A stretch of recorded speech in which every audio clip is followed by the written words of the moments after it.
Hey everyone! I am very excited to talk to you today about a topic that is near and dear to my heart, which I think maybe all of you are feeling to some degree. And it's this point we're at where we have this intense pressure to do more with AI, put it in everything, every workflow, every possible place, and this great fear of what can go wrong when you do that.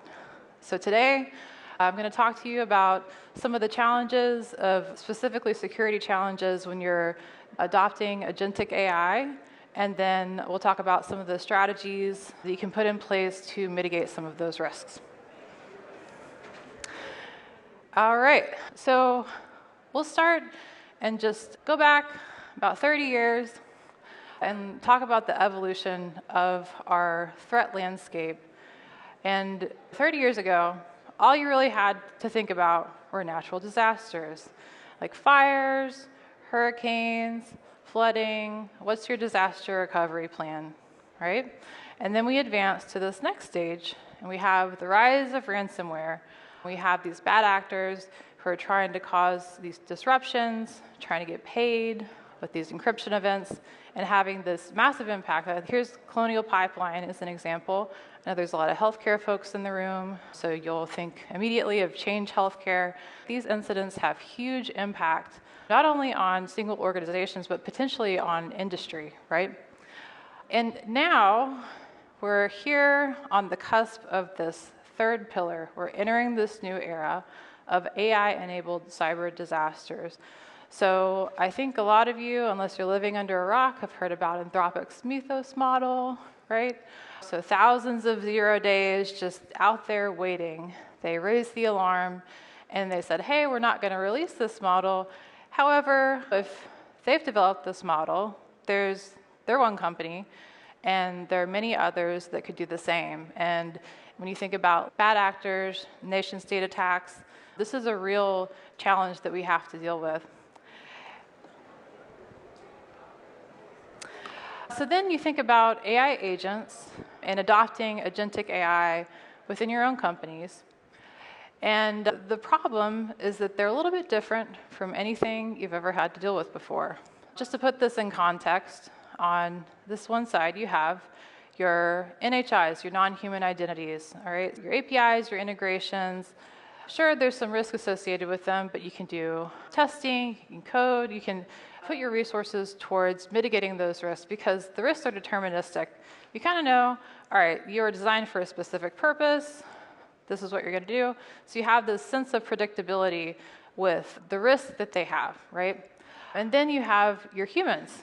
So you think about your Gary, who's your admin assistant. He does his best to try to avoid all of his phishing emails, right? He does his best to make sure he's following the rules.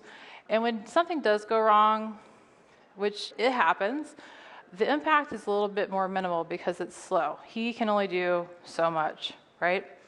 And then you have AI agents here on the right. So AI agents have these non-human identities, but they are non-deterministic.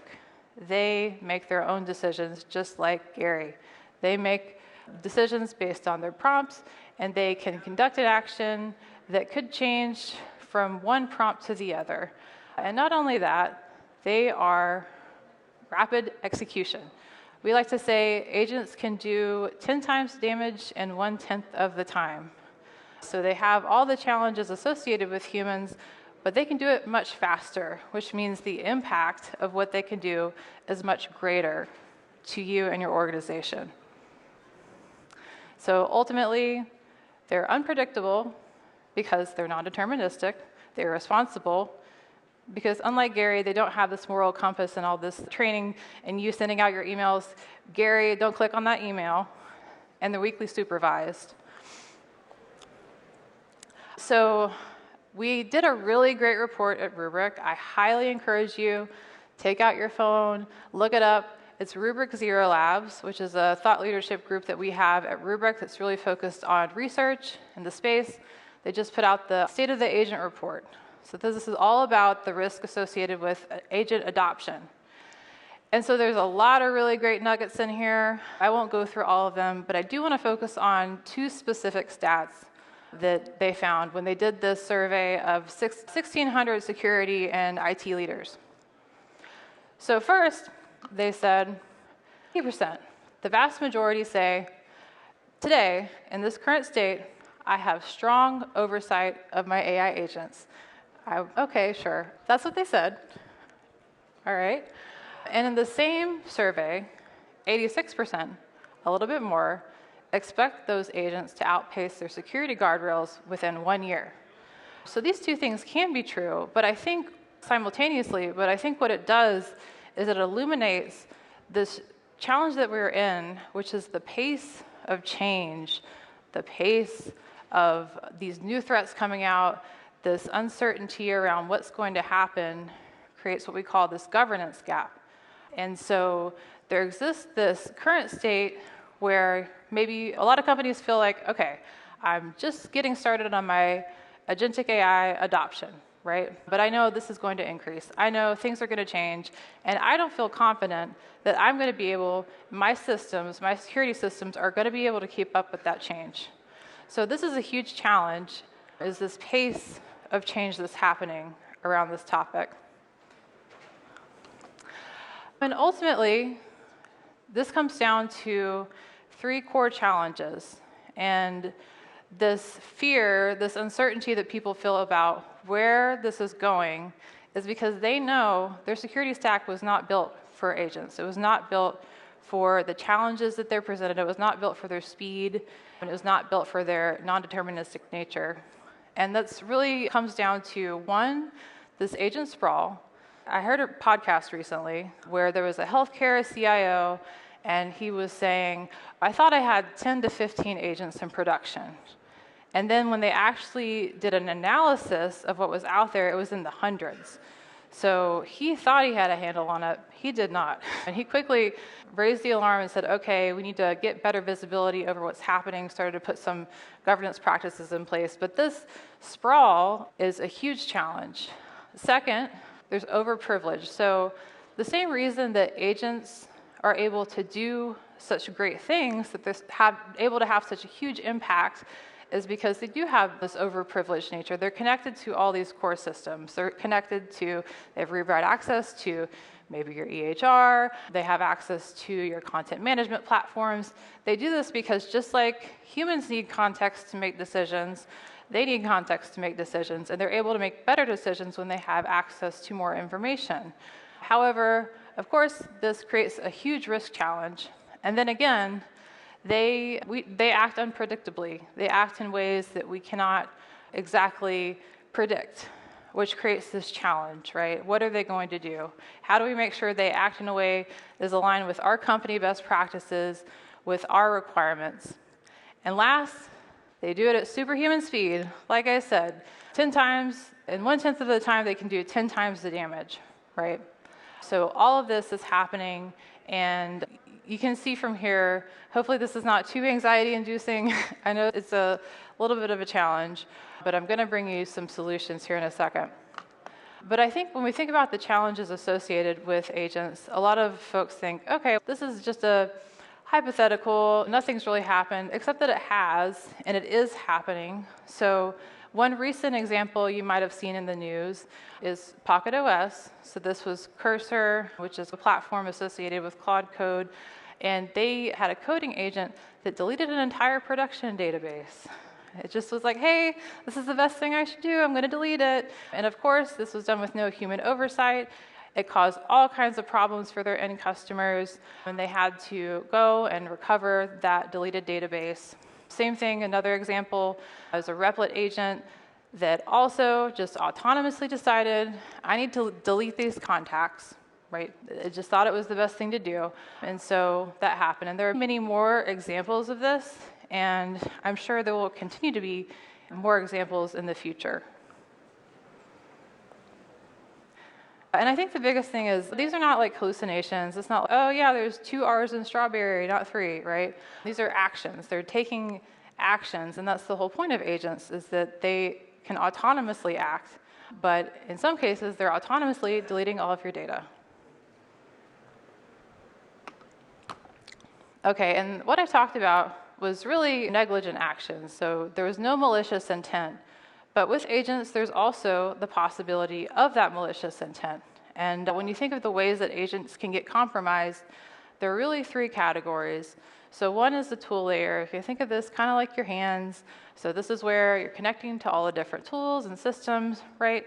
So some potential challenges here might be maybe you have sensitive information in a database that you didn't know existed, and that agent gets access to that data, it's connected to a customer chatbot, that gets leaked. Now you have a problem.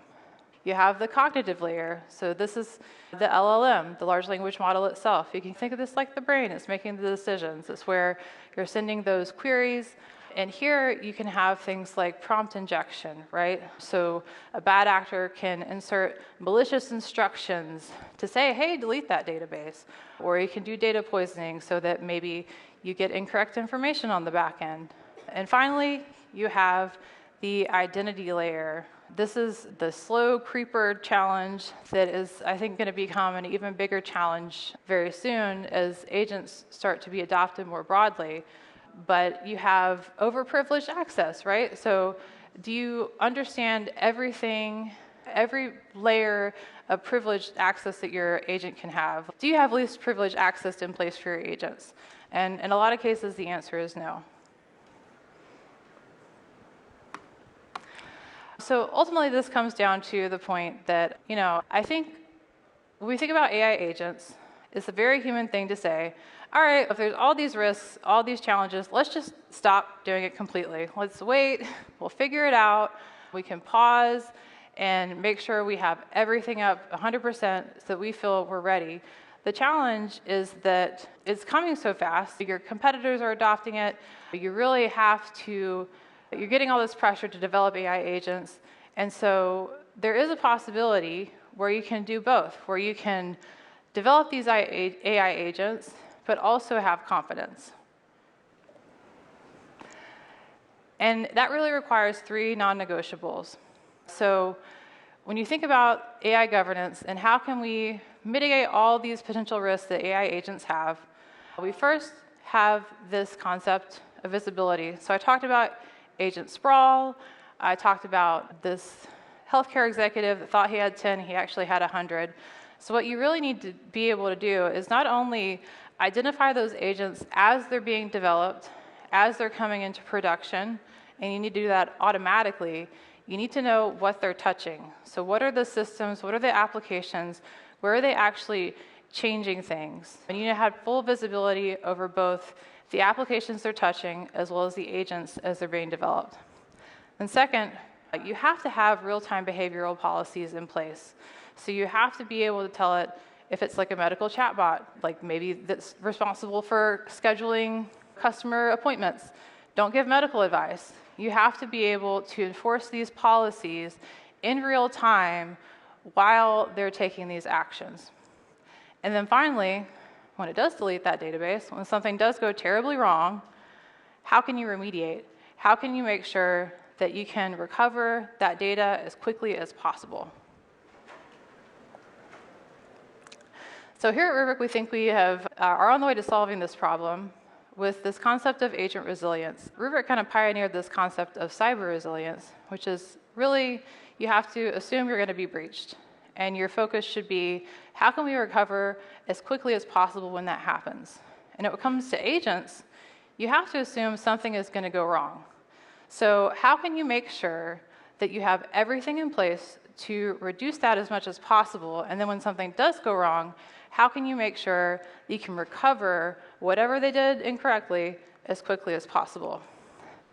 And so we have built tools to solve for all three of these pillars. So to give you full visibility into your agents, what they're doing, what they're touching, to provide governance and natural language policies that you can enforce in real time across all those different layers that I talked about. And then finally, I think this is the most important, the ability to remediate. So when an action goes wrong, we have your backups. We can identify that point at which that agent took that action, and we're able to go back to that state before that action was taken because we have all that data. So this is just an example of how Rubrik is doing this today. So we actually are drinking our own champagne here with Claude Code and our development team. We have over 300 developers, and we deployed these policies in real time and have policies to say, okay, if this happens, you need to block access. Or if this happens, give us an alert and just let us know that it's happening. We identified 47 actions, 300 developers. You do the math. It's not great, but we were able to stop that. So think about if you're developing these agents, what that could mean to your organization. If they're taking these wrong actions, what does that mean for you? How does that impact your end customers?